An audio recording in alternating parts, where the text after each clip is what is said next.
शिव पुराण के अनुसार महाशिवरात्रि की एक पौराणिक कथा है जिसे शिवरात्रि व्रत के दिन सुनने और सुनाने से व्रत का संपूर्ण फल मिलता है। इसके बिना व्रत अधूरा माना जाता है। चलिए शिवरात्रि व्रत कथा आरंभ करते हैं। एक गांव में एक शिकारी रहता था। वह पशुओं को मारकर अपना परिवार चलाता था। फिर भी धन की कमी के कारण एक साहूकार से कर्ज लेना पड़ा, लेकिन समय से साहूकार का कर्ज नहीं चुका पाया, जिसके कारण साहूकार गुस्से में आकर शिकारी को बंदी बना लिया।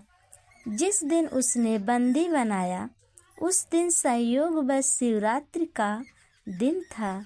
साहूकार के घर शिवरात्रि की पूजा हो रही थी। शिकारी ध्यानपूर्वक शिव जी की धार्मिक कथा को सुन रहा था। शिवरात्रि के दिन उसने कथा भी सुनी। शाम होते ही साहूकार ने शिकारी को बुलाकर ऋण चुकाने की बात की। शिकारी ने अगले दिन पूरा ऋण चुकाने का वचन देकर खुद को छुड़ा लिया। रोज की तरह शिकारी जंगल में शिकार के लिए निकल पड़ा। ऐसे में एक तालाब के किनारे एक बेल का पेड़ था। उसके नीचे शिवलिंग थी, पर वह बेल पत्रों से ढकी हुई थी। वह शिकारी उसी बेल के पेड़ पे चढ़ गया। शिकार की तलाश करते करते शाम हो गई। शिकारी को नहीं पता था कि इस वृक्ष के नीचे शिवलिंग है। उसने कुछ पत्तियां तोड़ी और नीचे गिरा दी, जो सीधे शिवलिंग पर गिरी। इस प्रकार पूरे दिन भूखे प्यासे शिकारी का व्रत भी हो गया, शिवलिंग पर बेलपत्र भी चढ़ गया। जब एक पहर बीता तो एक गर्भवती हिरणी तालाब के किनारे पानी पीने के लिए पहुंची। शिकारी ने जैसे धनुष तीर उठाई, हिरणी बोली, मैं गर्भ से हूँ, बहुत जल्द ही मुझे प्रसव होगा। तुम एक साथ दो जीवों की हत्या करोगे तो तुम्हें पाप लगेगा। उसने शिकारी से कहा कि मैं अपने बच्चों का जन्म देकर शीघ्र ही तुम्हारे पास आ जाऊंगी, तुम मेरे प्राण ले लेना। ऐसा सुनकर शिकारी धनुष और तीर को नीचे रख दिया। इस तरह से तीर धनुष की प्रतीक्षा चढ़ाने से कुछ बेलपत्र नीचे गिर जाते हैं, जिससे जाने अनजाने में प्रथम पहर की पूजा संपन्न हो जाती है। कुछ देर बाद दूसरी हिरणी आती है। शिकारी देखकर खुश हो जाता है। जैसे ही धनुष तीर उठाता है, वैसे ही हिरणी बोलती है कि मैं अपने बच्चों को छोड़कर आई हूँ। कृपा करके मुझे अपने बच्चों से मिलकर आने दो, मैं पुनः वापस आ जाऊंगी। शिकारी ने उस मृगी को जाने देता है।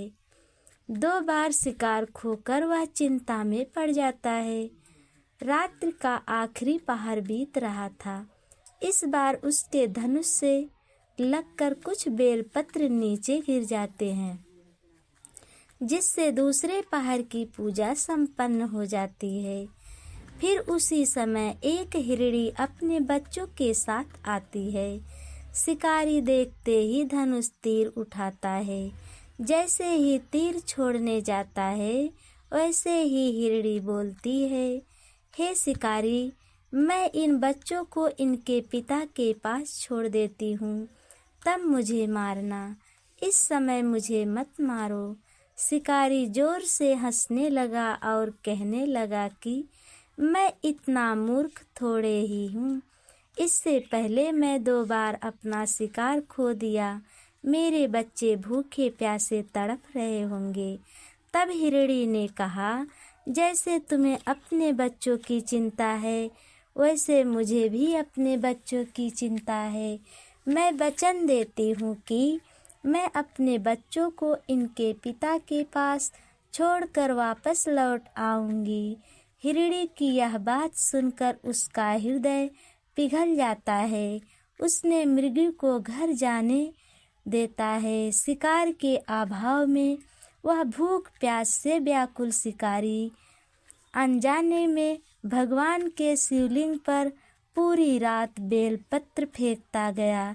ऐसा करते करते भोर हो गया। तभी एक मृग आया और कहा कि आप मेरी तीनों पत्नियों को नहीं मारे, उन्हें छोड़ दिए। मैं उन हिरणियों का पति हूँ, आप मुझे मार दीजिए।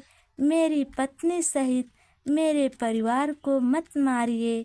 ऐसी बात सुनकर शिकारी का हृदय बदल गया। वह सोचने लगा कि पशुओं में सत्य धर्म की भावना है तो हम इंसान में क्यों नहीं। दया धर्म हमारे भी अंदर होना चाहिए। शिवरात्रि के व्रत के प्रभाव से उसका हृदय दया से परिपूर्ण हो गया। वह संकल्प ले लिया कि आज के बाद वह शिकार कभी नहीं करेगा। वह भगवान भोलेनाथ की पूजा पाठ करने लगा। भगवान की कृपा से उसे धन संपत्ति की प्राप्ति हुई। मृत्यु के बाद उसे मोक्ष प्राप्त हुआ। भगवान भोलेनाथ दया के सागर हैं। अनजाने में या जाने में किया हुआ तपस्या का फल अवश्य देते हैं, जैसे कि एक शिकारी को मिला। इसलिए भगवान भोलेनाथ को प्रसन्न करने का महाशिवरात्रि का दिन सबसे खास माना जाता है। वीडियो पसंद आए तो लाइक सब्सक्राइब अवश्य करना। कमेंट में हर हर महादेव अवश्य लिखना।